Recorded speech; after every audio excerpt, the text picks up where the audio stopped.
Hello, you are watching Shalom World News. I'm Arouri McLennan coming to you from Glasgow, Scotland. Here are the latest headlines from around the world. Pope Francis has expressed his closeness to those suffering and those who have lost loved ones in an earthquake in central Japan that has claimed at least 48 lives. According to a telegram sent on the Pope's behalf by Vatican Secretary of State Cardinal Pietro Parolin on Tuesday, the Pope was deeply saddened to learn of the loss of life and damage caused by the earthquake in the Ishikawa prefecture. The quake struck on Monday, destroying buildings, knocking out power to thousands of homes and disrupting travel. The earthquake also elicited expressions of solidarity from leaders around the world. US President Joe Biden released a statement expressing that he and First Lady Jill Biden were offering their prayers for the people of Japan. On Tuesday, Russia launched a fresh wave of intense airstrikes targeting the Ukrainian cities of Kyiv and Kharkiv, claiming the lives of at least 5 civilians and sparking urgent calls for increased military assistance from the West.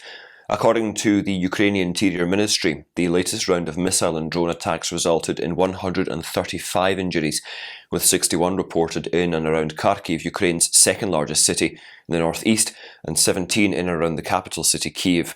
President Volodymyr Zelensky of Ukraine stated that rescue operations continued late into the evening. Against a backdrop of escalating tensions, Russian President Vladimir Putin warned on Monday that Ukraine's airstrike on the Russian city of Belgorod, which Moscow claimed led to the deaths of 25 people, would not go unanswered.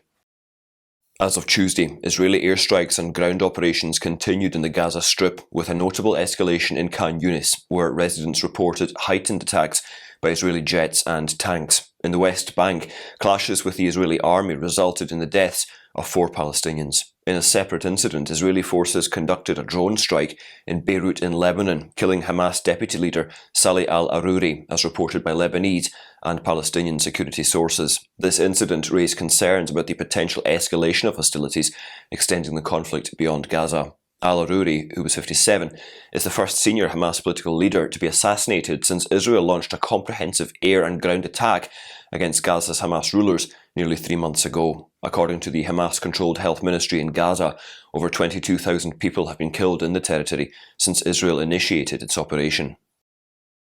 Pope Francis has released his prayer intention for January. The Pope is inviting everyone to recognise various cultures, customs and backgrounds of Catholics worldwide, viewing them as a gift that enhances and unites the Church despite differences. In a video released on the 2nd of January, the Pope said that diversity of charisms is not a matter to fear, but an opportunity to rejoice. Pope Francis also stressed the need for ecumenical dialogue with other Christian communities. The Pope's prayer intention comes as Christians celebrate the Week of Prayer for Christian Unity from January the 18th to the 25th.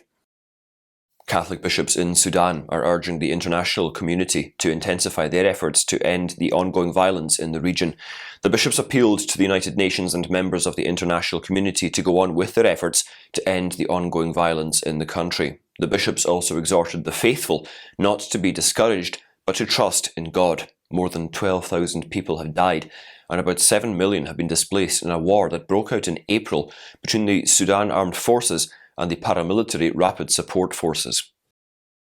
The 5th U.S. Circuit Court of Appeals in New York ruled on Tuesday that emergency room doctors in Texas are not required to provide emergency abortion services under federal guidelines issued in 2022. The court ruled in favour of the state, which filed a lawsuit against the Biden administration in response to federal guidelines that it said would force abortion. Following the Supreme Court's decision in 2022 overturning Roe v. Wade, the Biden administration has been locked in a long-running battle with the state of Texas over abortion.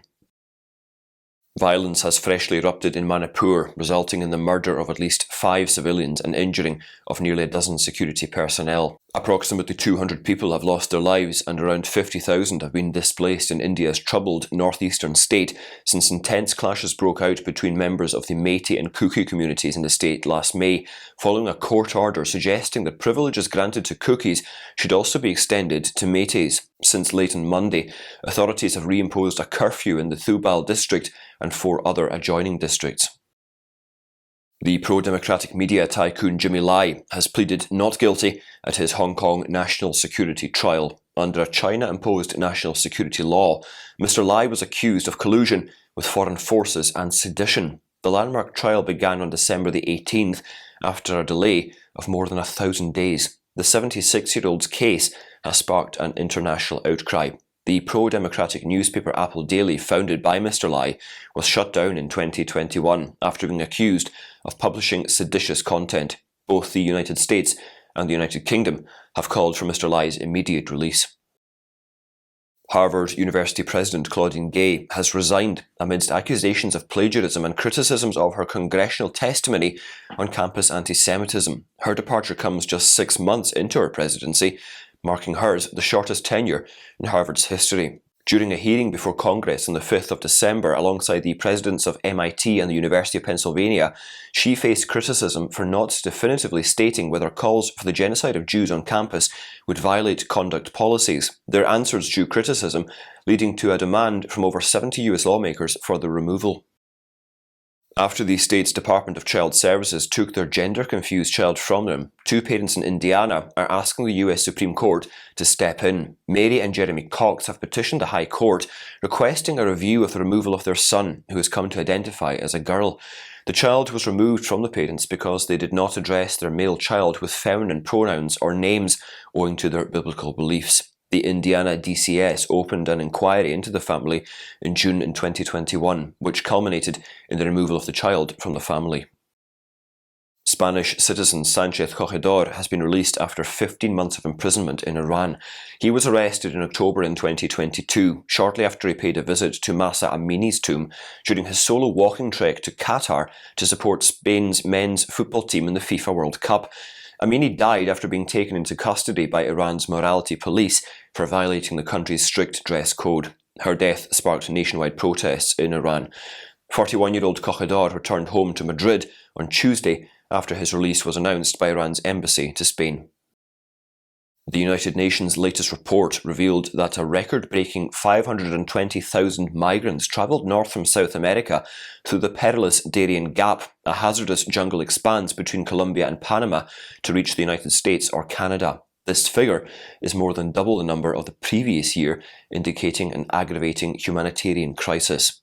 Laurent Duvillier, who is UNICEF's spokesperson for Latin America and the Caribbean, who's based in Panama, stated that many individuals flee their homes due to poverty, crime, or discrimination. Nearly 1 in 4 who crossed the gap in 2023 were children.